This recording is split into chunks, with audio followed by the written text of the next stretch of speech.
Wasiirka Duulista Hawada iyo Garoomada ee Maamul Goboleedka Soomaaliyeed ee Puntland, Ilyas Cismaan ayaa dowladda Somaliland ku eedeeyay inay duulaan ku soo qaaday deegaamo ka tirsan maamulka Puntland. Wasiirka oo arrimahaasi ka hadlaya waxa uu yidhi: shalay subax waxaa duulaan ku yimi maamulka Somaliland oo uu horkacayo ninka sheegta inuu yahay gudoomiyaha gobolka Sool, taliyayaal ciidan oo badan oo Nilaya Cali Barre oo taliya aaga uu ku jiro, taliyaha qaybta booliska iyo dhammaan dadka ka shaqeeya gobolkaas Sool. runtii Boocame waa magaalo xasiloon, waa magaalo Puntland ah oo maamulka Puntland uu si dhammaystiran uga shaqeeyo, waa magaalo aysan wax raad ku lahayn Somaliland.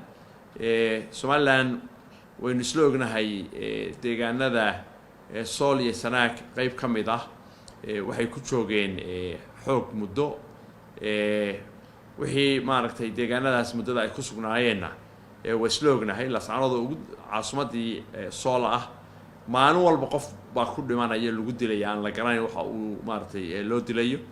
runtii xilligan maanta lagu jiro imaatinka duulaankaas, shalay subaxii markii waagu bariyay duulaankaas ay soo qaadeen, waxay kala kulmeen runtii deegaanka diidmo iyo kacdoon iyo maaragtay soo gelitaan. waxay runtii Boocame gudaheeda may soo gelin, meel gees ah iskuul ku yaala hool ka mid ah oo wali kii weynaa ahayn bay gogladeen oo gogla ay siteen iyo calamo ay siteen iyo waxoodii ku habaysteen. 12 baabuur oo shacaba la socday oo dadka inta badan meesha ka muuqday waxay ahaayeen dadkii iyaga la socday oo rag iyo dumar labadaba lahaa, laakiin dad yar oo qofof lagu tilmaami karo kooban baa magaalada uga tagay. wax saacad ka yar ama saacada bay joogeen maaragtay halkaas magaalada Fardhiidin oo xilligan abaar ah cidina aysan joogin oo wax hadda joogaaba aysan jirin inay maaragtay u gudbaan oo ay maaragtay kadibna ay maaragtay kanarfood miyigeeda meel magaalada dibaddeeda ah ay maaragtay qolyo iyaga u shaqeeya oo ay halkaas maaragtay qado ugu sii sameeyeen. xilligan imaatinka ay Somaliland timi Boocame iyo deegaamadani saddex arrimood buu salka ku hayaa. marka koowaad waa fitan iyo dabhurin iyo colaad hurin la rabo in la burburiyo nabadayntii beelaha walaalaha ah hadda gabagabada ah. shaqadii ugu dambeysay ismada dhaqanka deegaamadana oo dhan ay bari gogashii kulankii ugu dambeeyay arrimaha lagu gabagabeynay ay leeyihiin sidii caadada u ahayd.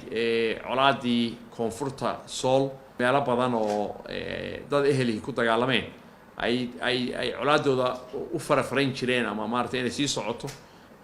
colaadaas waxay xilligan lagu soo beegay abaartu jirto, sicir barar ku jiro, xilligan in maaragtay maamul Soomaaliyeed deegaano xasiloon ku duulo wax aqalka saliimka keenayma. laakiin ujeedada ugu weyn waxay tahay in nabadda lagu burburiyo gabagabada maraysa oo dadkaas eelka walaalaha ah iyadoo dal la moodayo colaadda halkaa ka dhacda in qolyaha reer Boocame ay maaragtay tabasho darteeda ay maaragtay Somaliland u hanqal taagaan. talabaadna waxay ahayd xilligan maamulka Muuse Biixi oo la daala dhacaya xilligiisii oo dhammaaday iyo boob xukun kororsiyo oo maaragtay xisbiyadii